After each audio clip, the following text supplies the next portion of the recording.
मान लो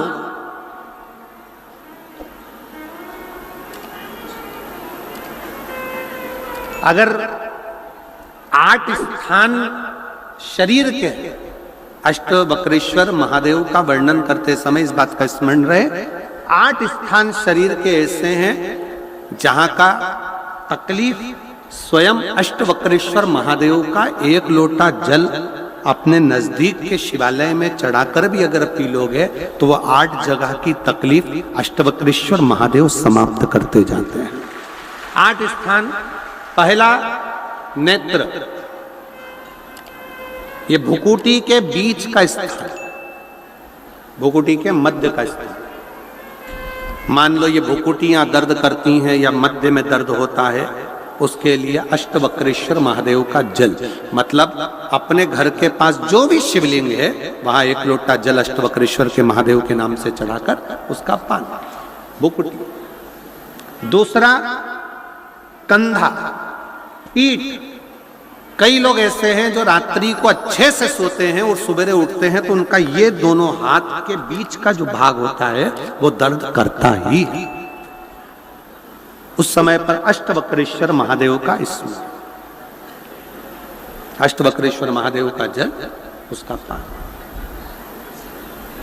तीसरा, रीढ़ की हड्डी का डॉक्टर बोल दिया कि ये गुरिया खसक गया है, 1 नंबर 2 नंबर 3 नंबर का यदि कोई क्रम खसक गया है तो उस स्थान के लिए भी अष्टवक्रेश्वर। आप ऑपरेशन बाद में कराना, डॉक्टर बोल दिया है आप ऑपरेशन कराओ, मना नहीं है, पर एक बार अष्टवक्रेश्वर महादेव के नाम से दुर्वा बेलपत्र चढ़ाकर, जल चढ़ाकर, सुबह में दुर्वा का सेवन, प्रदोष काल में बेलपत्र का सेवन और रात्रि को सोने से पहले जो जल अष्टवक्रेश्वर का चढ़ाया हुआ है उसका पान करिए।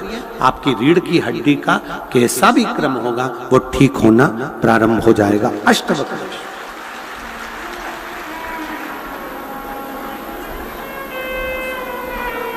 अष्टवक्रेश्वर। चौथा स्थान बताया, अगर चेस्ट में कोई तकलीफ आती है, चेस्ट में गांठ हो जाए या चेस्ट में कोई प्रॉब्लम खड़ी हो जाए तो उसके लिए भी अष्टवक्रेश्वर महादेव का स्मरण किया जाता है। 2 छोटे छोटे पात्र में जल लिया जाता है, दोनों पात्र का जल एक साथ शिव पर छोड़ा जाता है। चेस्ट के लिए दोनों पात्र का जल छोड़ा जाता है और उस जल का पान नंदी के पास बैठकर किया जाता है अष्टवक्रेश्वर नाम से।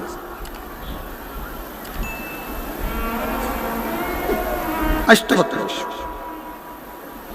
फिर क्रम आया, अगला जो वर्णन आया है, डॉक्टर बोले घुटना बदलना है, घुटने का गैप आ गया है, ग्रीस खत्म हो गया है, दर्द हो रहा है, उसके लिए भी अष्टवक्रेश्वर महादेव का स्मरण करें। घृत का लेपन अष्टवक्रेश्वर महादेव के नाम से शिवजी पर उस घृत को लेकर आना है। उसी घृत को रात्रि को सोने से पहले थोड़ा सा मुख में चाट कर अष्टवक्रेश्वर महादेव के नाम से फिर अष्टवक्रेश्वर। फिर अगला भाग आया अष्टवक्रेश्वर के अंतर्गत यदि इस गले से जुड़ा हुआ कोई रोग उत्पन्न होता है तो भी अष्टवक्रेश्वर का ही स्मरण किया जाए। जल का पान अष्टवक्रेश्वर।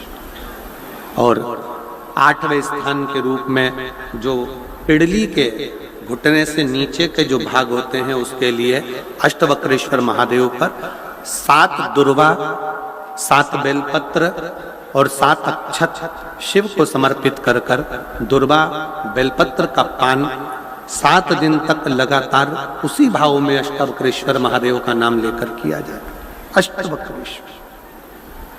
कभी अगर मौका लगे, शिव की करुणा हो जाए, शंकर की दया हो जाए, आप लोग कभी बद्री विशाल जाएं दर्शन करने के लिए, ऋषिकेश हरिद्वार तक जाएं तो श्रीनगर गढ़वाल से सुंदर कोहला गांव से 10 किलोमीटर की दूरी पर 8 किलोमीटर दूर तक गाड़ी जाती है, 2 किलोमीटर दूर तक पैदल चलकर आप जहां पर बैठकर स्वयं अष्टावक्र जी ने भगवान शंकर के शिवलिंग की स्थापना कर आराधना करी, ऐसे पवित्र स्थान का दर्शन कर अपने जीवन को धन्य बना सकते हो।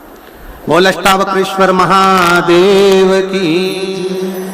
3 महादेव के नाम का स्मरण अच्छे से रखिएगा। पहला कुंदकेश्वर, बड़े से बड़ा रोग हो जाए, दवाइयां डॉक्टर जो दे उसको खाओ, पर साथ में कुंदकेश्वर महादेव का नाम लीजिए, जांच भी कराइए, दवाई भी कराइए। दूसरे नंबर का श्रंभेश्वर महादेव। श्रंभेश्वर महादेव भगवान नरसिंह को जब क्रोध आया था, भगवान विष्णु ने नरसिंह अवतार लिया था और नरसिंह भगवान को जब क्रोध आया था, शिव जी ने सरम्भ पक्षी का रूप धरकर नरसिंह भगवान को अपने पंजे में उठाकर अलकनंदा नदी में ले जाकर डाला था। इसलिए आज भी जब हम बद्रीनाथ जाते हैं, राइट में पुल पे से जाते समय जो ताप्ती कुंड है जिसमें से पानी गर्म निकलता है, उसके ठीक नीचे एक शिला का दर्शन करते हैं। वो शिला नरसिंह शिला कहलाती है और श्रंभेश्वर महादेव का स्मरण किया जाता है।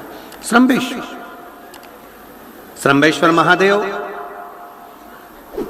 क्रोध की संयमितता रखता है, चिड़चिड़ेपन को समाप्त करता है श्रंभेश्वर महादेव। और तीसरे नंबर पर है, जम के बोलो, अष्टवक्रेश्वर महादेव। अष्टवक्रेश्वर शिव जी के इन 3 स्वरूपों का वर्णन बड़ा सुंदर भाव से किया।